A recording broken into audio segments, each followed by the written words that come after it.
Hey, it's Chronologically Gaming, the only channel that's perpetually retro because we're playing every video game in order of release, starting in 1971 to now, May 1982, where we're playing everything that we couldn't find a definite release date for. And we last played Action Quest for the Atari home computer. Action Quest is a quaint game, very fun, and surprising, one that I haven't heard of before. And with that, let's press forward and see what our next game is. Oh, it's a little bit of house cleaning, because this one is on the NASCOM, a very obscure computer in the United Kingdom, and this is Adventure. I give you one guess to what Adventure is. It is a text-only game, and we're going to be playing some Adventure by Michael Evis. Let's go. Would we like instructions? Welcome to Adventure. Yes, we would. Oh, please answer the question. You guys do the whole thing. Y-E-S.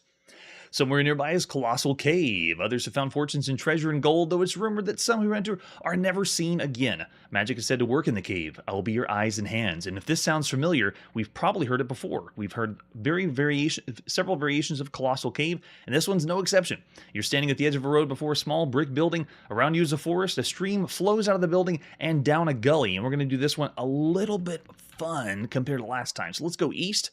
We're inside a building, a well house for a large spring. There's keys, a brass lamp, the food, and bottle of water. It's like we're going back to a familiar place that we've been before. Let's take the lamp. Got the lamp, and let's enter the magic word. And it works even though you haven't heard it in the game. At least for this version it does. It's now pitch dark. If you proceed, you'll probably fall into a pit. A hollow voice says, "Blech."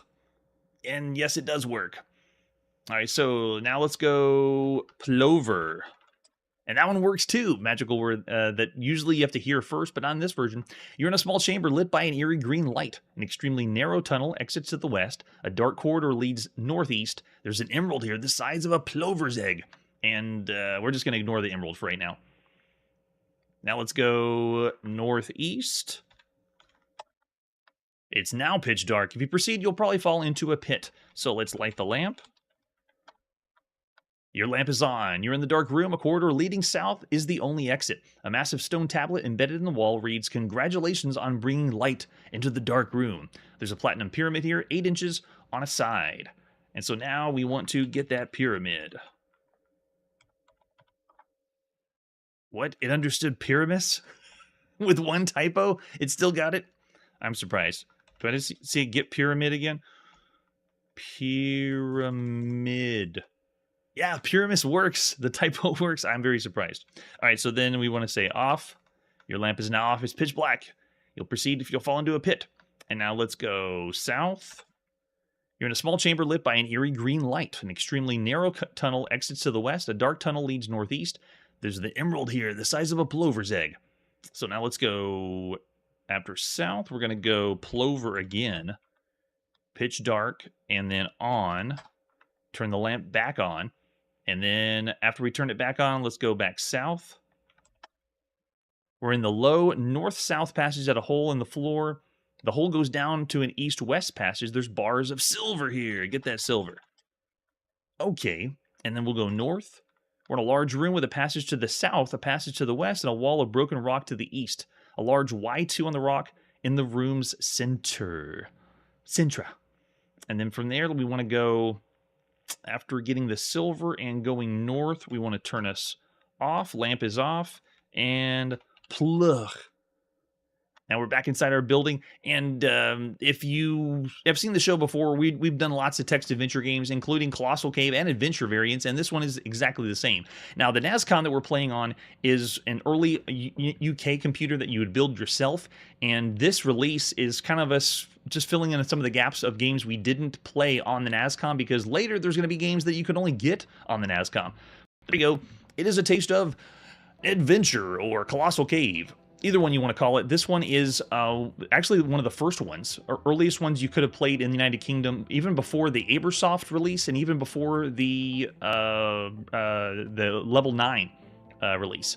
So kind of cool. This one, I'm going to say for all the games we played on a home computer, especially for the time this was written, still about average. I'll say 3 stars for Adventure.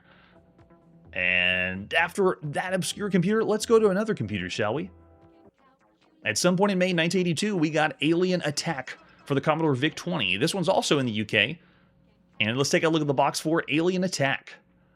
This is by Interceptor Software, and you don't even need to expand your VIC-20. Written in machine code, we love those kinds of ones.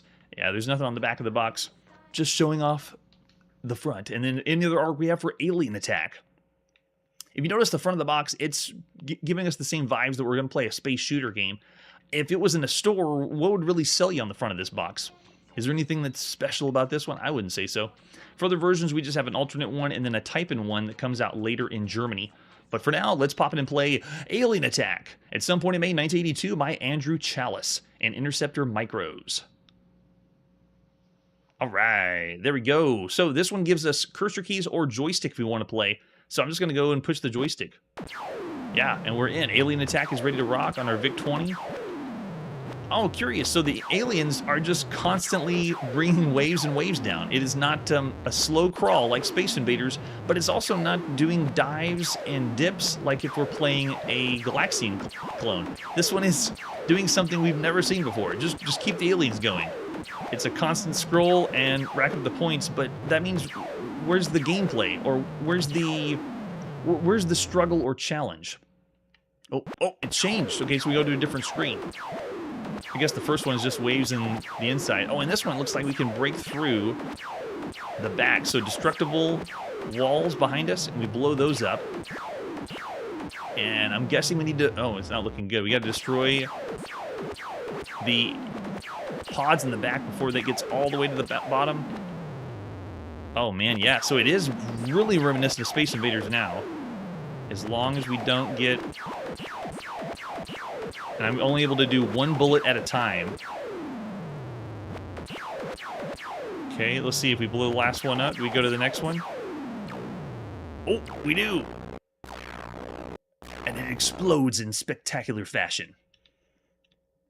Oh, and I'm not able to shoot right now. Oh, it is dodge in the asteroid field. Too cool. So I got my Commodore VIC-20 joystick plugged in. Control works pretty simple, but you can tell it's tile-based. So I don't have a lot of fine-tuned control. I'm just moving one space at a time. I also can't move up and down at all. There's no freedom like in Centipede. It is just stuck at the bottom. And my guess would be that's all the screens we have for Alien Attack. We're getting our score added up. Go, go, go. And there we go. Yeah, repeats to the next screen. Cool. We got a different sound effect for the laser now.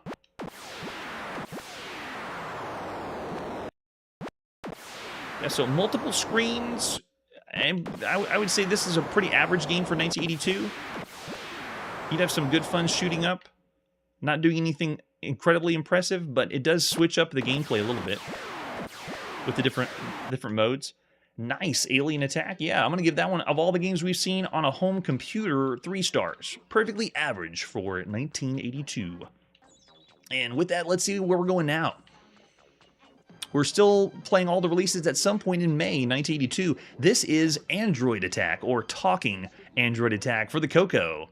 Let's take a look at Talking Android Attack, starting with the box. Yeah, TRS-80 color computer from Spectral. Microdeal Tandy Corporation. Front of the box is space age sci-fi. Get in the suit, blow some stuff up. Sounds good. Yeah, that's true. It is definitely no Phoenix for Alien Attack, and a pretty generic name as well. Let's see what other artwork we have for Android Attack, or Talking Android Attack. I want to hear it talk to us, definitely. So here's the ad we got for the TRS-80 color computer. You can see Cosmic Invaders is up there, Robot Battle, which Robot Battle was what it was known as first before it was turned into Android Attack. And you can tell by the screenshot, it is a Berserk variant. And that's it, just some screenshots after the ad. Let's take a look at the manual for Android Attack. So if you had it in the box, this one is on the kind of paper that you cannot photocopy. That's why it looks pretty red. So Spectral Associates made this one a quality microcomputer software. Nice artwork, very kind of 50s robot style. And if the robots are that big in the game, we must destroy them. So you crash landed on an alien planet many light years from Earth that you were sent to explore. You awaken to find yourself far underground, armed only with your laser gun. Your only protective device is your special spacesuit, which allows you some units of protection. The room you're in is a maze of walls, and you're surrounded by mindless androids. You notice glowing walls are deadly to the touch. So yes, we're playing a Berserk variant. Yeah, robot design looks pretty cool. Press enter to start the game, hit the fire button to replay the game, use your laser gun to pulverize the androids in the room, avoiding deadly walls and android fire. Then proceed exploring room after room, destroying as many androids as you can. The right joystick controls your direction, and pressing the fire button fires your laser gun. You will fire in the direction you're facing, so it looks typical Berserk, fire in all the different directions we can. You can aim and fire in 8 directions, pressing the fire button. You can jump or duck by putting the joystick in the center position and pressing the fire button? No way. Jumping and ducking in a video game? If that's true, I believe this is the very first video game that you could jump and duck. I'm trying that up for sure. If the joystick is moved just above center, you'll jump. When the joystick is positioned just below center, you will duck. So if you're not familiar with the Coco joystick, it uses analog controls, and some of the times you play games on it, it's been known to do something called drifting, because if the joystick isn't directly centered, it'll read that you're getting a little bit of movement in different ways, but it also allows nuance. So it's great to play games like paddle-style games, Breakout or Pong. But for this, I can tell you have to make sure it's centered, but then a little bit north to jump, and then a little bit below, and you'll duck. I would say interesting concept. I don't think it's going to be good in practice, though. All right, so you go to each room, kill all the androids, and when you destroy an android, it turns into a mine. You can use up a unit of suit protection if you touch it. After a time, mines become ghost androids, which hunt you relentlessly. Destroy them quickly, they'll chase you through walls. We're wearing a special spacesuit designed to give you units of protection against laser fire. Oh, cool. So it looks like we don't have one shot, one death. It looks like the walls kill us, but the aliens or the androids have multiple shots. And 3 or more units of protection sometimes sacrifice 1 unit by running into a vertical wall, creating a doorway in that spot. Each time you're hit by an android laser fire, you'll use a unit of protection. All units are used up. Hit laser fire will destroy you and end the game. Your scores in the bottom of the screen, 50 points and 100 points for each ghost android. I wonder if is the ghost android Evilado? We didn't see one in the last Berserk variant we played. And then you get difficulty points for clearing the room and androids of mines. Pick up the crown, leave before the time runs out, and it looks like we just keep going, room to room. Android Attack has 16 skill levels to choose from, 0 and then 16 for advanced. And then how do we load the game? Got it, we'll breeze by that. You can see it says Dragon 32 computer on this instruction manual. We don't know what that is yet. Hasn't been released. Save the disk instructions, and then what we need to play is 32K, because we want this to talk. We're playing on a 32K Coco. If you have any trouble, and then copyright information, no biggie there. All right, let's play some Android Attack. It's in May 1982 by Spectral Associates. I want to hear how it sounds on the Coco. This one is machine language. I want to see also, how do you jump and duck? The very first time we've ever done that. Because I would say duck would be the first time. We've seen jumping, obviously, with platformers like Pickaxe Pete and Monkey Shines and Donkey Kong and so forth. But to duck in a game, I don't think we've done that yet. Duck, what a concept.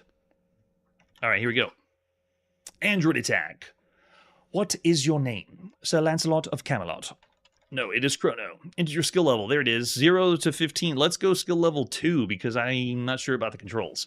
Okay, here we go. We're in. So I'm in the top left corner. Yeah, the controls are working correctly. And yeah, I can feel if you don't center that joystick, it's just going to keep you going. Right now, I'm not touching it. You have to make sure you're centered up. And then can I jump? That was my jump. There's my duck, everyone. That's how you duck in the game. Does that mean you can avoid laser fire if you get the joystick in the right spot? That's pretty cool. So again, I can jump, and I can also fire in all 8 directions. Nice and easy. Oh, but the mines. Oh, I gotta remember that. Once they die, they don't go away. They turn into a mine and you can't touch them. Oh, and I didn't hear the talking. Let's see if we just pick up the crown in the middle and run. I am the slowest Berserk guy ever. Okay, we got the crown. Let's move to the end and hear him talk. If you couldn't hear it, he said, coward. The nerdiest coward ever. Oh, intruder alert. Yes, the Coco is talking to us. Okay, avoiding the mine. Not going to touch it this time. Okay, don't touch the walls. Nice. And if we hang around long enough, is there some form of evil auto here? It kind of doesn't make sense as much. Oh no, the ghost androids have showed up. So this one looks like it'll go through walls. It turned in from the mine to the other one. And then make it here. No. And then see if we can get the ghost guy. Oh, touch the wall and you die. And after that, that's it. Once all the lives are gone, you get a high score table, which is kind of nice. Let's say new game, yes. The talking sounds a little boring. Intruder alert. Everyone report to the battle stations. This is the very first time we've heard the Coco talk. We've heard the original TRS-80 talk to us plenty of times. Kill him! Yes! Got the ghost android. Now, can I move freely while... Okay, I'm holding the button now. I want to see what happens if I hold down and move. It looks like it just makes me look like I'm crazy. And it looks like I can shoot as much as I want, which is kind of nice. And multiple shots, too. Makes me feel like I got a lot more firepower. But the idea of jumping and ducking in a top-down game, we've never done that ever in this kind of game. We've only done it from side-scrolling games. We could jump. But to do it in this style is kind of a cool idea. It's not really executed very well because, oh, they got a piece of us. So they can shoot us. Oh, this is one of the ghost ones that can go through walls. But we don't die instantly, which is nice. There we go. Nice. Okay, and go get the crown. Make our way to the next room. I couldn't understand what he said. Yeah, because you can jump and duck, but that's if you really got a handle on the controls. And because how I described the joystick, it would take a lot of practice to get used to it. I want to take out this guy whenever he turns from the mine to the ghost android. No, get away from me. Bullets go all the way across? Okay.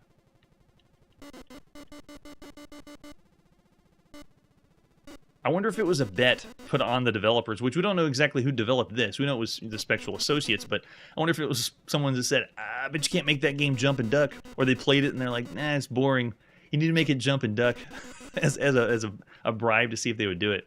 So it looks like as long as we keep shooting the mine, it stays as a mine. It doesn't convert into a ghost android. And if I leave it alone, yep, there it is. It just changed into it. Get it! Get it! And let's run away. They can call us cowards. Coward. Oh, the bullet ricochet mechanic. That's a good point. Maybe it will in later levels. Oh, see right there, the drifting. I started a level, and because the joystick was already moving in a direction. See, this is no hands. I'm not even holding a joystick and I'm moving. And so I started the level off, and he walked right into the wall. And sometimes that happens on Coco games. The drift. All right, let's sneak. I don't think I can sneak by there. I don't fit. And you can't move and jump. Whenever you're jumping and ducking is only in one spot. You only stand and duck in the same place.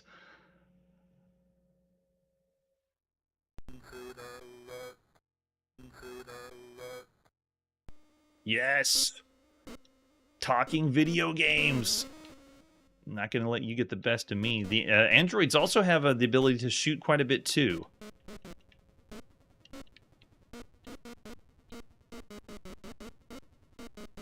See right here? Oh, get it! I did better than I did last time. Now, the control scheme is because of, obviously, the emulation and the joystick of the Coco, but it still is a fun title. I like Berserk games, moving around room to room and being able to shoot and fire, and then I would want to get better at the ducking and jumping mechanic. And, of course, the talking just adds an additional flair. It'd be more of something you could show off to your friends. Coward. What did that game call me? I won't let it get the best of me. Okay, see, there we go. I was already moving when I started this one. There we go. Got another one. I bet we could sneak up here and get the crown before this guy turns into a ghost android. There we go. Nice and easy.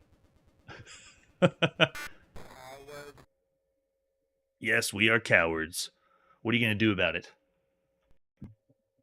All right, another game that is in that category of so ambitious, trying something new. Let's put talking in the game, and let's add some jumping and ducking that's never been done for a Berserk style game. So I'd say of all the titles we've seen, I'm not going to call it average. I'm going to say above average for Android Attack.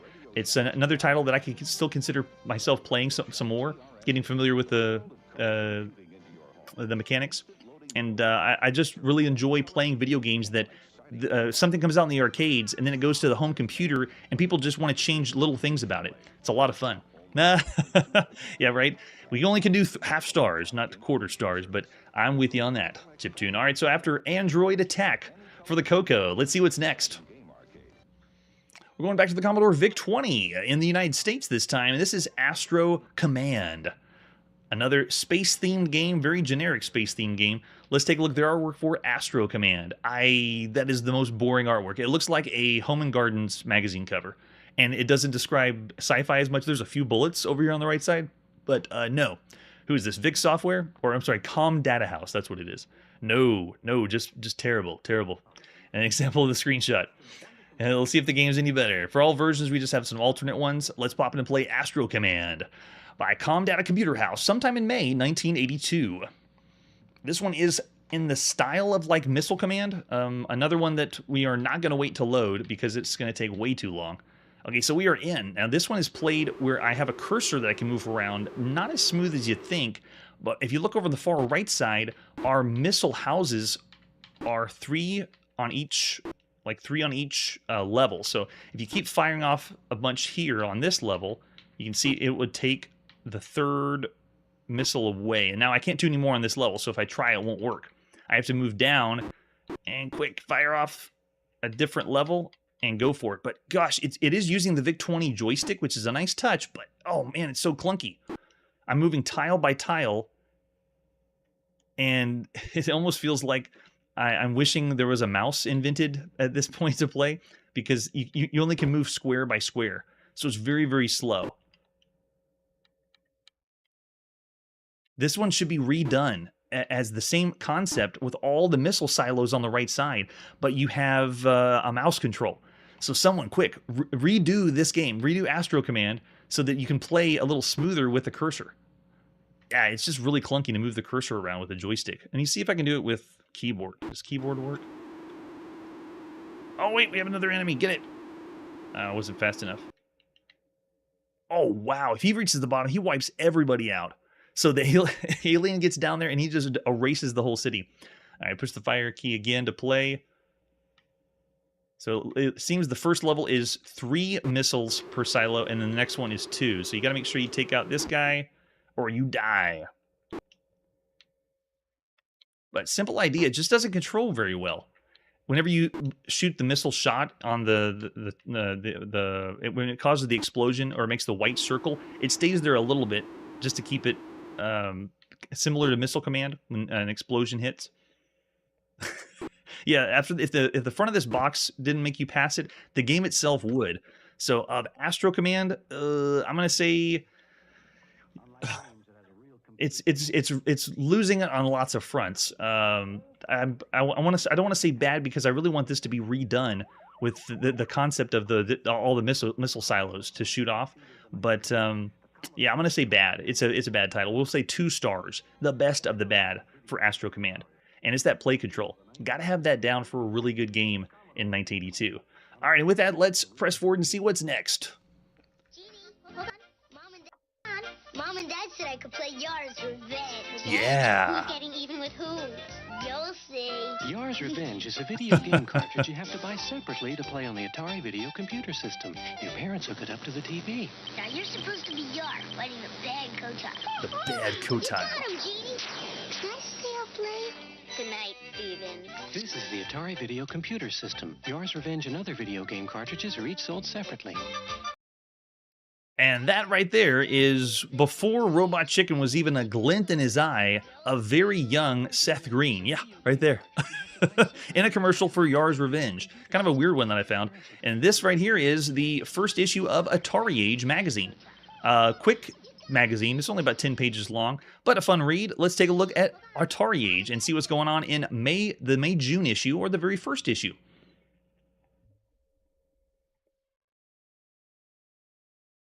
All right, so Atari Age. This is such an incredible cover for a magazine. This pretty much defines Atari. The multiple colors at the top, the way they've arranged all of the artwork from other boxes that Atari has done. Well, look at that. We got Superman, Othello, we have Asteroids in the center, we have Pele Soccer, Gunfighter. It's so cool seeing all of them together and showing how good the artwork is for Atari on the front cover. So this is the May-June of 1982 first release of Atari Age, and it's a quick read and kind of fun to look through what's happening. For this magazine, they start with a celebrity corner. They're interviewing Pac-Man. In this exclusive interview, the hottest video star reveals how sudden fame's changed his life. So it's like a mock-up of Atari Age interviewing Pac-Man. Over here on the left side is a really nice pic of when they did Pac-Man Day, which was, I believe, earlier this year in 1982. So they're interviewing Pac-Man, just asking him about his fame and what it's like to play the game. So it's kind of a cute idea to get people, because right now there's still Pac-Man fever happening. Pac-Man, it's been a real pleasure speaking with you today. Before you go, do you have any special message for our game-playing readers out there? I'd like to thank them for supporting my game. Oh, that's nice. I don't explode or shoot or crash or anything like that, but you folks have made this mellow yellow fellow the chomping champion of the world, and I appreciate that. And here we go. We're going to breeze by the table of contents, but it's saying here where Atari is right now in the world. We have the World Asteroid Champion that was crowned from Austria, Belgium, Canada, England, France, Holland, Hong Kong, Italy, Singapore, Spain, West Germany, and the U.S. Everyone gathered in Washington, D.C. to destroy asteroids, and it was the Asteroids Tournament. Looks like first place was... Oh, they had the game set for Game 6, Skill Level A. Andy Breyer, who's 15 years old, scored 142,910 points in 2 games to win first place and a $5,000 scholarship. Wow, $5,000 for playing Atari? That would be so cool. And then they're talking about Puerto Rico now has Atari where they can play. I don't know how many actually had it, but it's there now. And also South America. Just wait until the Sega Master System comes out. And then for Atari News, here's all the new things that they say is coming up around the corner. Atari has exclusive rights to adapt the Century electronic games like Phoenix and Vanguard. So we'll be seeing those on home consoles. And the Atari computer camps open in summer of '82. If you want to go to an Atari computer camp. They combine full range of traditional camp activities with unique opportunities to learn about computers. A computer Atari camp? That would be so cool. I like the Atari computer because you can plug in the VCS joystick and play, and it's treated almost like a console. Certain games are treated like a console. And then this right side here is just talking about what EPROMs are and what they mean, and that's just what's in the cartridge. Whenever they are getting ready to set up and design games, that's the ROM cartridge. Like they said, Defender cartridge version is popular Williams Electronics coin video game, as more people here saying, can I borrow that, than any other new game on the shelf. Defender is simply the best space game on the market today. There's more going on here than any other home game. You got 6 different kinds of enemies, got a laser cannon, hyperspace. Yeah, it's true. Defender is very complicated. Way to go, Eugene Jarvis.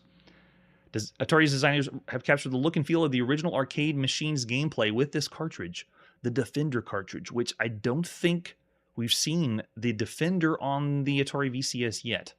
We've seen it in arcade, though. All right, then next is the preview of the Atari 5200, which is the first time that they call it that. Every other time we said before it was going to be called the Atari Super System. But there it is, with the, looks like the same controllers for the Atari 5200. The new system boasts a full 16K computer memory, allowing greater detail and more realistic movement than ever before in a home video game. We now know that the Atari 5200 is basically the Atari 800 as a console. Just, no keyboard, Totally different controller, but inside it's the same thing. And here's the big thing that was the problem with 5200 was not backwards compatible. This thing, if you try to put a Atari 2600 cartridge in there, nope, not going to work. Innovative system features revolutionary universal controller, combines operating a joystick paddle keyboard into a single handheld unit. That's what they were trying to do with that, turn it into a multi-controller to pretend like it's a computer. But there is an adapter that you can get for this one too, to play other ones. All right, so we got some sneak peeks over on the right side. Evil Otto's coming. Berserk is coming. Check out details in the next Atari Age. And they say that Atari's preparing a movie game for home video players. The name of the film is being kept secret for now, but the game is based on one of the most successful action-adventure movies of all time. Now, that's either E.T. or Indiana Jones. Wait, lights, camera. I wonder if they're talking about Indiana Jones there, the article over on this side. And if you're feeling adventurous, we have a new adventure series, revolutionary combination of video game cartridges, player's manual, comic books, buried treasure, 4 games planned for the series. Each can be played independently, but the real challenge is finding the secret in the first game and carrying it to the next. Does it say the name of that one? That almost sounds like Sword Quest and the different variations they have of that. And then over on the left side, we have Clubhouse for Atari items by mail by phone. So things that you want to order by mail order, you can. Just call the number right there, 1-800-345-8600. Give it a shot. What happens if you call it now? Oh, and then down here in the center, the screenshot they're showing looks like Battlezone, but Atari joins the army. An experiment using modified video games in gunnery instruction. The string here is a version of Atari Battlezone. And I believe they call that, oh, they don't say it here, but it's it's called Stanley something, or it's a variation of Battlezone that was used by the military to help them shoot from tanks. I'm not sure why, but interesting they put it here in the magazine. I've heard about it. And then over on the right side, they talk about coin-op video games, what's happening in the world of arcade. And the first thing they talk about is Space Duel. And we've seen that. So if you look down below at the links, you can click on Space Duel. That one is essentially the third part of Asteroids. So you had Asteroids, and then you had a Deluxe Asteroids, and then Space Duel would be Asteroids 3. It completes the trilogy of Asteroids. I'd say it's still one of the best arcade games you could play right now. Oh, the Bradley Sim. There you go. Not Stanley. It was Bradley. Thanks. I still don't know why they're showing it in the magazine. Wouldn't it be something top secret that you wouldn't want people to know? That's what I thought it was. All right, have you played Maze Craze today? We haven't played today, but we have played Maze Craze. The Cops and Robbers chase game. You're missing out on lots of fast-moving fun. Maze Craze was okay, but there's a lot of other games we played on the 2600 that were better than this one. It's a Pac-Man style game. You can order Maze Craze direct from the club for fast service. Call toll-free and get a Maze Craze cartridge delivered to you. So cool. All right, next, Beware the Haunted House. Haunted House was another game for the Atari 2600, and this is just about real-life haunted houses. Why are they talking about that? It is. It's about just scaring you with spooky stories of real haunted houses. Has nothing to do with Haunted House, the video game. Yeah, they're talking about real haunted locations. Don't be disappointed if you've never seen a ghost. It could happen any day now. 1 minute you're playing the one-player version of an Atari video game, and suddenly the machine switches to 2 players by itself. And there's a very tall man with a beard and stovepipe hat holding the other joystick. Ah!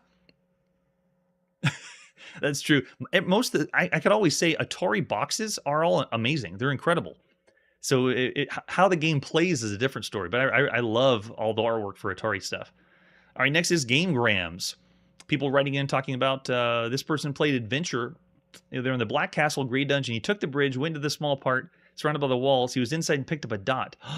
No way. This is the one. This is where they described the secret room that we did the Easter egg whenever we played Adventure, the one by Warren Robinette. And here it is. In Atari Age, they talk about, I found a dot that's invisible. What is this dot and what can it do?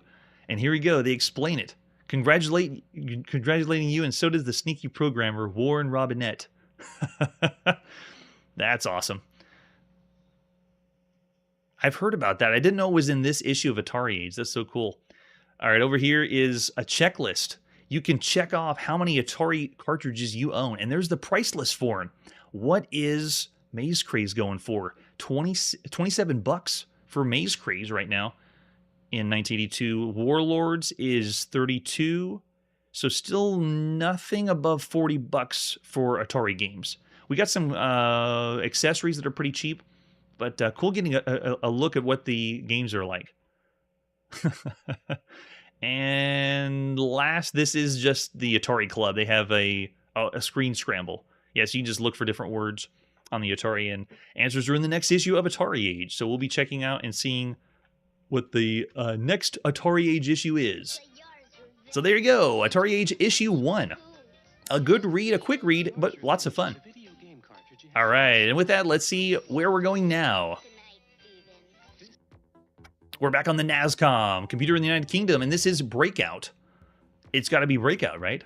As usual with computers that are kit form only, or we don't really have a lot of artwork or box work for it, so it's just a few screenshots that we have. So we're just going to pop in and play Breakout by Blue Label Software.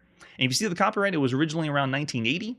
That's why this is a computer I didn't think we'd be playing, but now we are making sure no game's left behind. Let's see what Breakout's like. Okay, how difficult do we want this? Let's go 4. Okay, we're in. So the NASCOM does not have a joystick. Everything that you play on is on the keyboard, so this is just almost like the version that was on the Apple II by Steve Wozniak. Breakout on its side. But I don't have a lot of speed for control. So if you see when I move up and down, I'm just using the cursor keys to move up and down, but it does respond well. And it is only single player, just like it was with the original. Oh my gosh, I just saw the conversion. $86 in... Oh man. That's so expensive. And just remember, it's Atari 2600. They need to start charging more for video games now. I'm just saying. Support your local video game dealer now.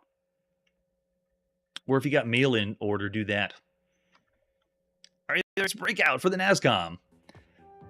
I'm still going to say, for games we've seen up to this point, it's all right. I'm going to go subpar because, not just because when it came out, but because keyboard-controlled paddles for Breakout, I don't even want to say it's an average title. It's below average because you have to have good control for a Breakout game. And with that, let's see where we're going now. The next release is in the arcade, and this is Checkman. Checkman. Let's see what Checkman's all about. Starting with the advertisement flyer. Haven't been to the arcade in a while. We've been playing so many home computer games. This is by Jalico. Checkman. First released in Japan. Very colorful. And notice the kind of mascot style gameplay. Once Pac-Man was popular, everyone said, okay, we need to make something cute and adorable and looks like an animated character or anime. And so I guess that's Checkman with this nice hat on. And we flip it over the back and it explains you have 4 ways to move around. How you play the game, you want to avoid the shoe, pick up the flag, and then avoid the skull in the center. And if you know more Japanese, you can tell me what else it says for Checkman. There's the example of the arcade cabinet. And for controls, yeah, it's just a 4-way joystick, but we also are able to slide things around left and right. So it's a pseudo puzzle game. It's an interesting one.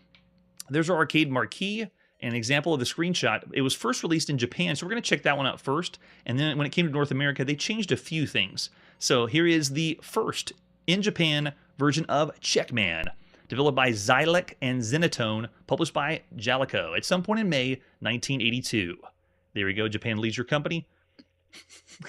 The foot will stomp you. So it starts off in attract mode. You can see the foot is just walking around. Checkman moves, and every time he moves on a yellow space, it clears it away and turns it black. And he has the ability to just slide the row left and right using the buttons. And the whole point of the game is to disarm the bombs. And there's one down there that's counting down. It's at 32 right now. Once you walk over the bomb, then you disarm it. Pretty simple. The only thing, though, is Checkman cannot walk where it's black. He can only walk on yellow, and that's it. Oh, first game systems, new, and oh, yeah. To have them all new is a great experience.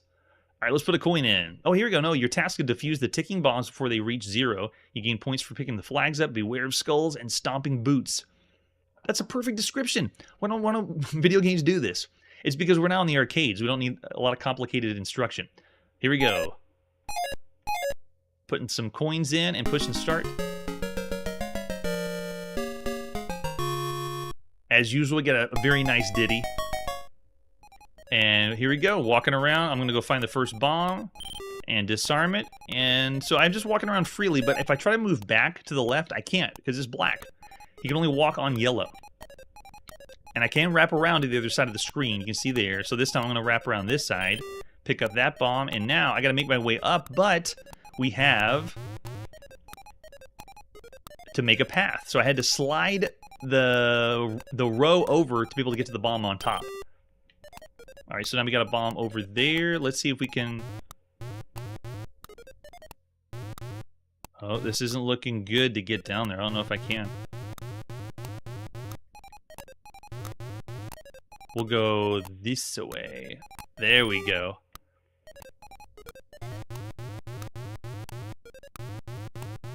All right, so here, got to make a path all the way, because as soon as it loops around the other side, then you're able to move to the next side of the screen. The shoes look like they can't walk over the black either. Nice touch.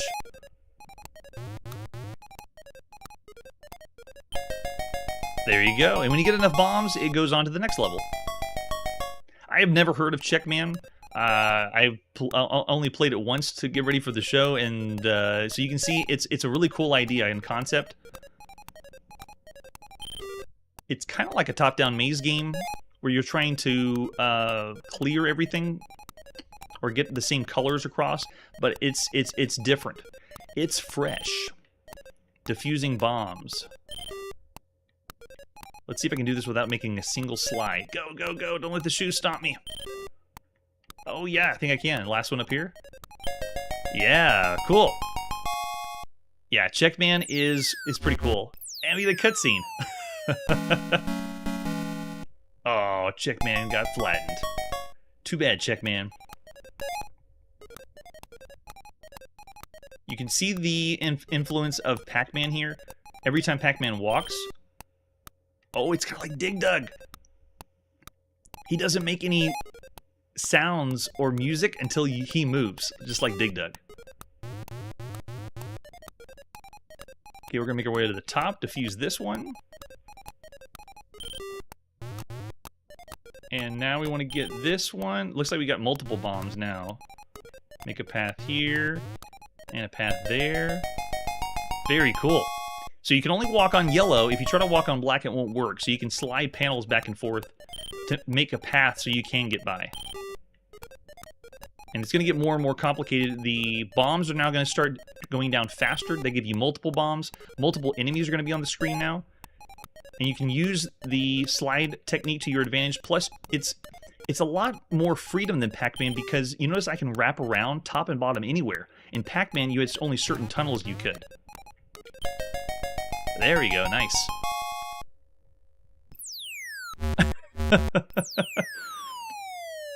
That was Nancy Sinatra's "These Boots Are Made for Walking." Is that the ditty they played in the beginning?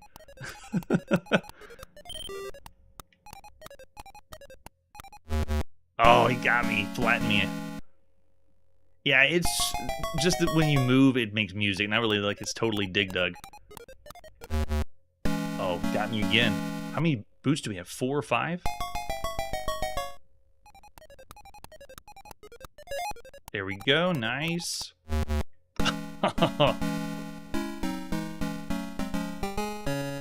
And that is the game over for the Japanese version. And just so you can see a little bit of the nuance. Well done, player one. You gain score for today. Supply your initials, moving the controls left for A to Z, and then right to set the letter. A, B, C, and then up to set the letter. I see. Cool. So you can put your high score in. Love it.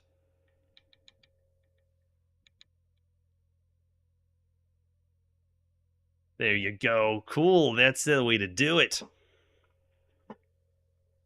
Oh, that's true. We haven't even seen Mr. Do yet. It would make it a little bit better. Oh, they should have used it. I got you, Chiptune. Yeah, right? With all the boots walking around. All right, so there's the Japanese version. Let me show you the US version. So let's go to the US arcade and play some Checkman. Still says Xylec Zenitone. So you can see the difference. They made just a little graphic nuances. And I believe the gameplay is also a little different with controls. When you want to slide left and right, the arcade cabinet put the buttons in a different place. But same idea. I think it's the same sound. If I was going to be picky, it might be a little bit quieter, but... I mean, think of this as a Pac-Man Maze variant that's not as popular. But I like it. Lots of fun. See? Can sneak off anytime, move to the other side. Now, if you want to get over there, all you got to do is slide the... Oh, slide the bomb out of the way. Oh, it gets stuck there. Okay, we'll just go off the other side. And then slide... Oh, it stomped me. Got me again. Yeah, if you missed it, no problem. You can check the links down below. In Defender, you can do a search for it and go see when we played Defender in the arcade and also see what else was happening around that time. What other games came out. All right. Yeah, so it is very different than something that would be for Pac-Man. I like it, though. Checkman's pretty cool. For the time and for an arcade game, I'm going to say it's a great game. 4 stars for Checkman. If you went to the arcades, what would you say? Was this one of the best arcade games you could play in 1982? Was it a really good game or excellent game? Or was it just average? It's all right. 4 stars. Cool. All right, so that is Checkman. And with that, let's see where we're going now. We're back on the Coco, and this is Color Out. If it's on the color computer, don't we want Color In? Let's see what Color Out's all about. Any other artwork we have? No, just a few screenshots. Oh, it's Breakout. That's why we want to get the Color Out. And the manual we have is, oh, a homemade manual, not like old school homemade. Color Out's machine language, fast action, high resolution graphics version of the popular Breakout game. You must wipe out 6 layers of blocks in order to continue on the new screen of blocks. It can be played with either keyboard or joysticks. The eye will allow interchange between the 2 modes. And then the ball served. They really can explain how to play Breakout. Paddle controlled. Let's see. Paddle will move when game is over and restarted to clear key. Paddle will move at double speed if you hold the fire button or space bar. Has 7 different speeds. Will increase its one. Okay, so it's just to let you know how to do that little nuance to get good controls for Breakout. That's nice. And you can also hold down the break key when in play mode and get the following options. Multiple ball angles. Cool. Amount of ball, standard color out, random English, makes the ball change angles. Wow, they have lots of different options you can do. That's pretty cool. Hey, yeah, thanks for coming. All right, so let's refer to the manual if we need to. In the meantime, let's pop in and play Color Out by Colorful Software, published by Spectral Associates sometime in May 1982.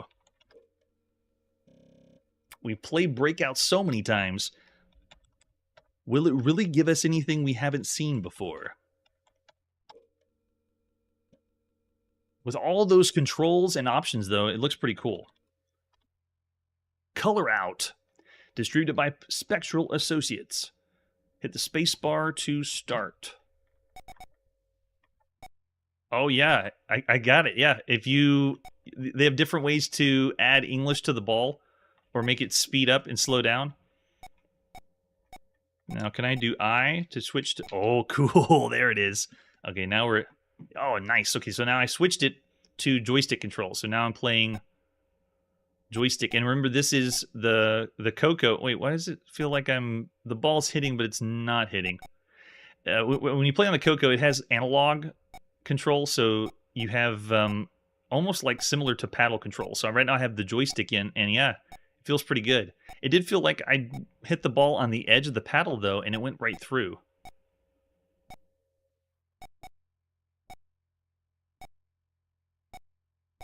But lots of options for play, but it is only one player. We've seen some Breakout variants that allow 2 people simultaneous, and those are pretty nice.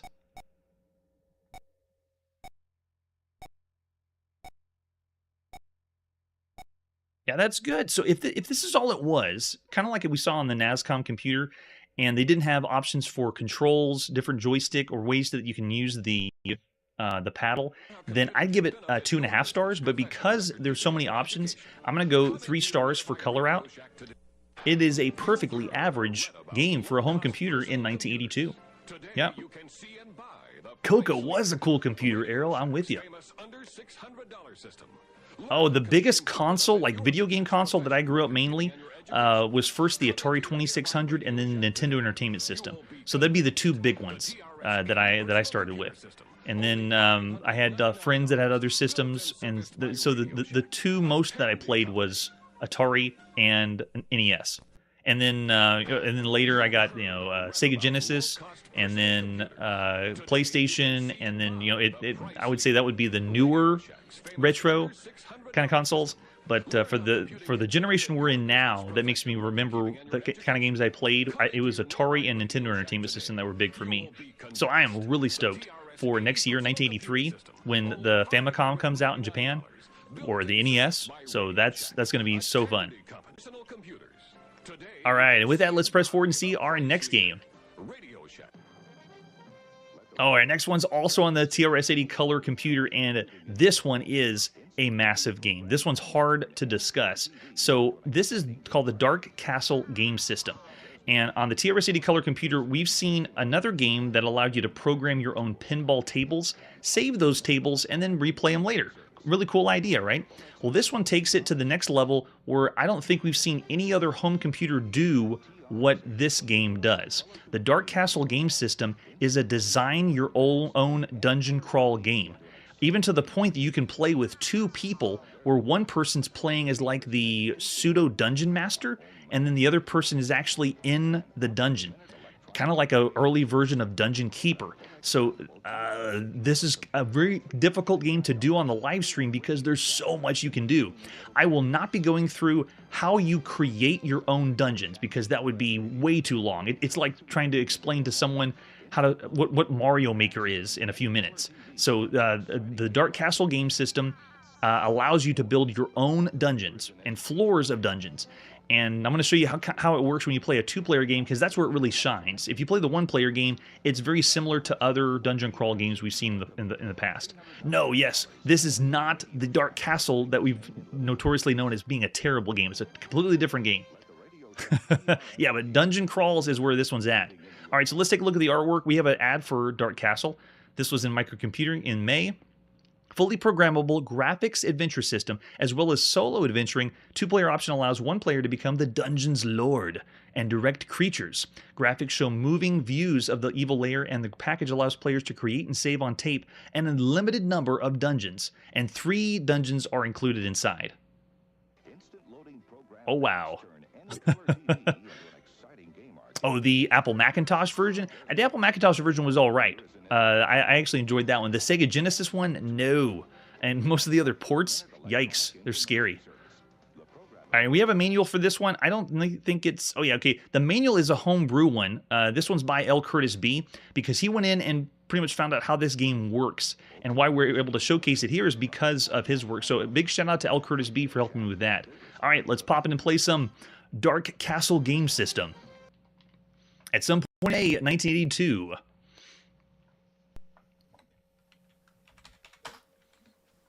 The ambition of this game is almost too much for all the games we've seen up to this point.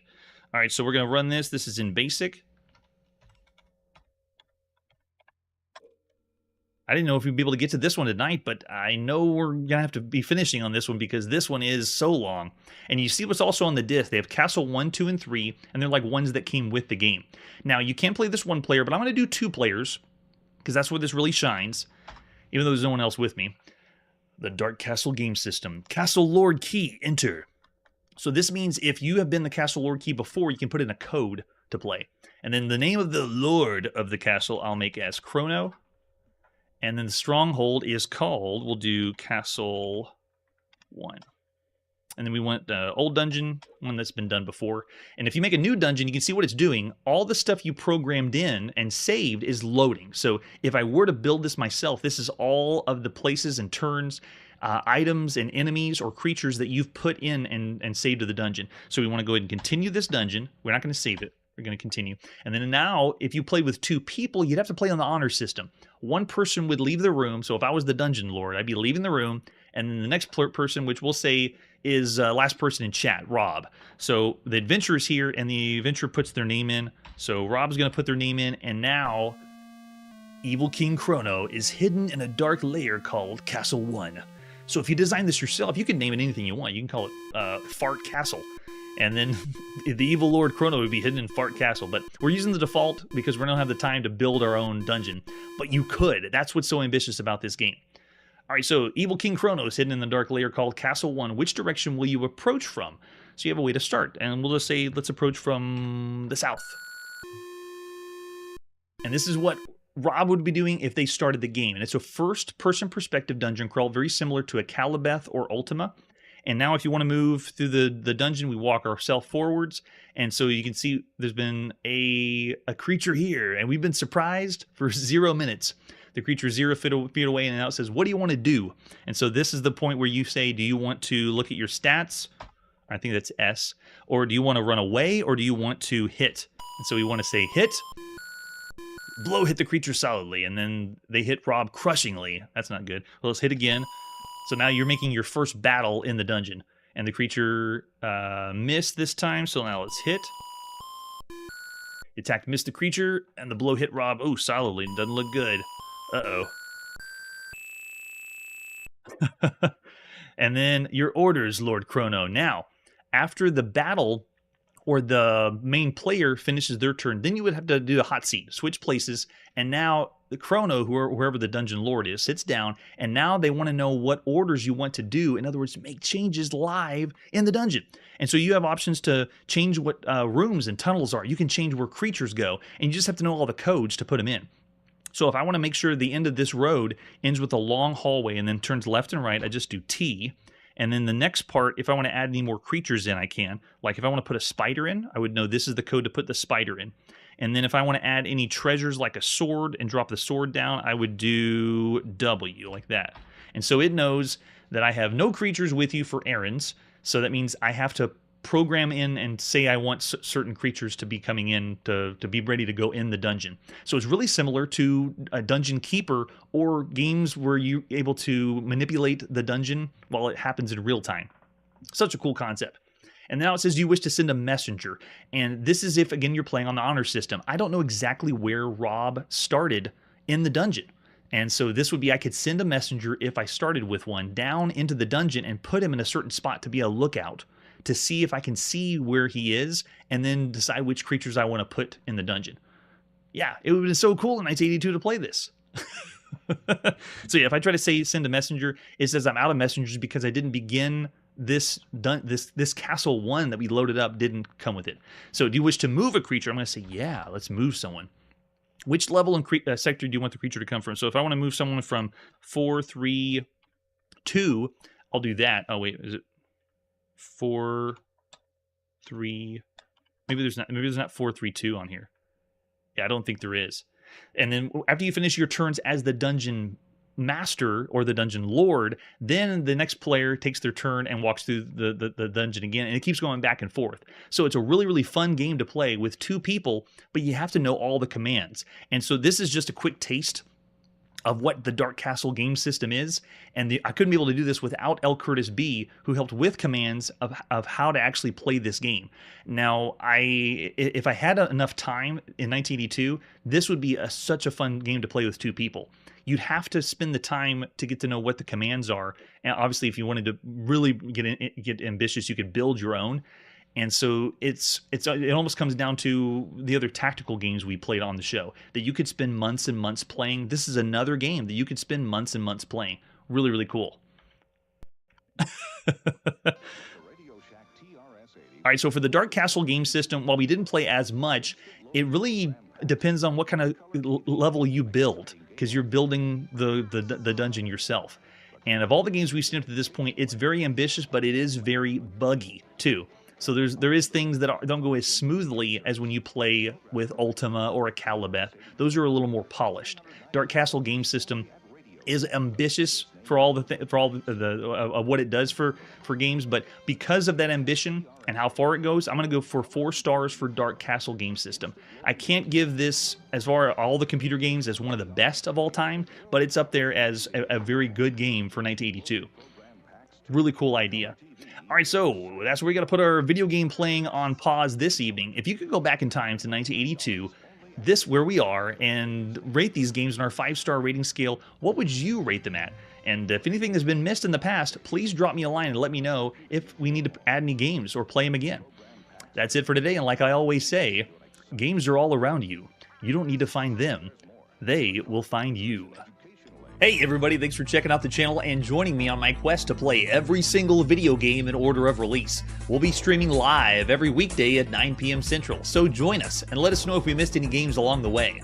This video would not be possible without Launchbox, RetroArch, and MAME. Tell all your friends there's some crazy guy named Chronologically Gaming trying to play every single video game. We have links down below that'll send you to places like our Discord and Patreon, and one that says all the video games we've ever played. If you go there, it's a list of everything, and you can click right to the game you want to see. Chronologically Gaming is the name to look for. We are perpetually retro, and we will catch you next time.